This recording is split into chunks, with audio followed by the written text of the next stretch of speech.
Et bonjour, bonsoir YouTube, si tu tombes sur cette VOD de cette émission qui est Iyashike, l'émission où je parle de mes lectures Slice of Life, fantastique, fantasy, Mono no Aware et Iyashike.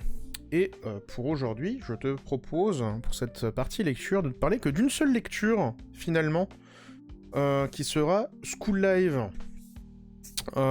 Cette fois-ci, j'ai mon tome 2, comparé au dernier live.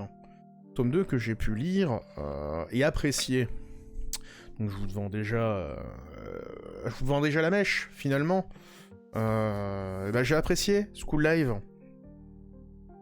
Donc qu'est-ce que c'est School Live? C'est une histoire, donc c'est un slice of life fantastique.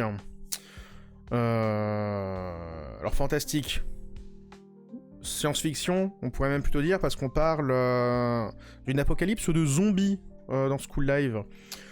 On suit l'histoire de 3 lycéennes qui se retrouvent prisonnières dans leur lycée suite à une invasion de zombies dont on ne sait pas d'où elle vient. Et on va suivre ces 3 lycéennes survivre dans cette apocalypse. Sauf que, plot twist, l'une des héroïnes, donc, qui est cette personne, et qui on se demande vraiment d'ailleurs si elle a un niveau de lycéenne, on dirait plus une maternelle, hein, à son niveau intellectuel, semble vivre un choc post-traumatique et voit les zombies, et voit le monde en fait comme s'il ne s'était jamais rien passé. Et donc ses 2 autres camarades essayent de la préserver de cette dure réalité qu'est, ma pauvre, on est seul au monde désormais. Seul au monde, grosse ref, T'as compris.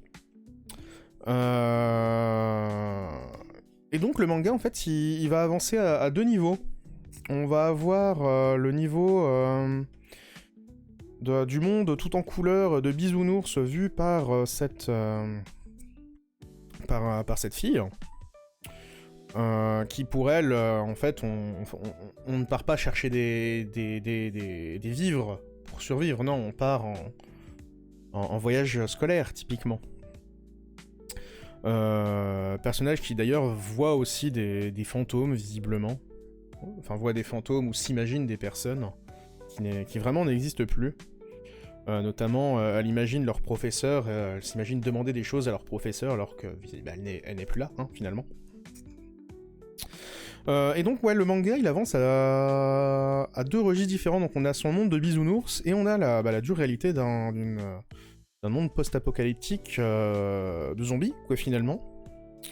Et on est sur un savant mélange, je trouve, entre action, sur les phases où, voilà, va falloir se battre contre des zombies, et les phases de slice of life, et de trucs mignons, dans le registre qu'on appelle donc le cute girls doing cute things, pour dire de manière non péjorative du moe, terme que je déteste au passage. Et c'est vraiment très sympathique, en vrai, ouais. Moi j'ai beaucoup aimé, c'est très rigolo. J'aime beaucoup les petits dessins comme ça,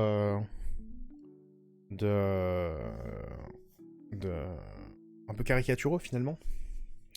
Le moe est tellement plus à la mode. Ouais, mais faut pas dire moe de base. Moe, c'est un terme péjoratif. S'il vous plaît. Moi, je l'emploie, mais en vrai, faudrait pas l'utiliser. Il est comme toi, désespère plein de gens avec la moquerie sur les yeux. Oui, mais c'est pas forcément que les yeux, le moe. Du coup, cute girls doing cute things, c'est mieux. On pourra en reparler de ça plus tard.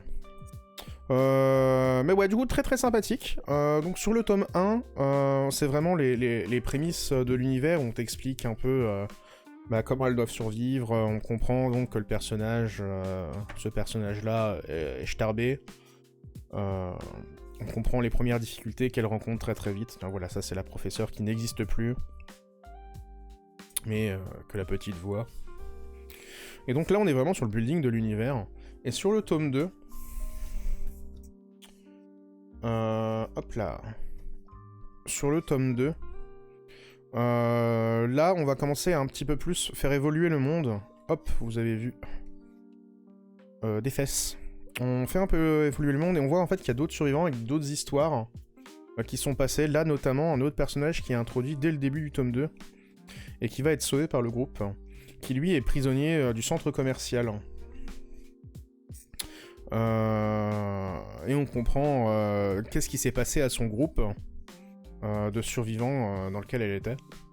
Et donc on a quand même aussi vraiment cet aspect dramatique finalement des séries de zombies, avec l'inéluctable personne qui s'est faite mordre et qui va pas le dire aux autres. Du coup, disais-je, tome 2, dans lequel donc on va avoir de nouveaux personnages d'introduits avec de nouvelles histoires et avec les tropes classiques du zombie, la personne qui s'est fait mordre, qui veut pas en parler, la personne qui est tout seul, qui a perdu sa meilleure amie. Et donc, ce tome 2 qui met un peu plus part à l'action. Mais toujours en étant très très drôle, en n'oubliant pas d'être drôle. Et c'est ça qui est cool. Pour School Live, finalement. Bonne série pour le moment. Ça va faire un petit peu plus qu'une dizaine de tomes. Je ne boude pas mon plaisir, les 2 premiers tomes étaient très très sympathiques.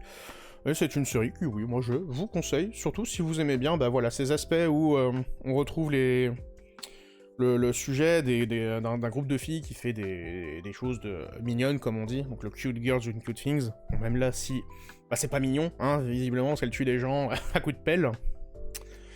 Enfin, elle tue des zombies à coups de pelle, donc, visiblement, c'est pas mignon.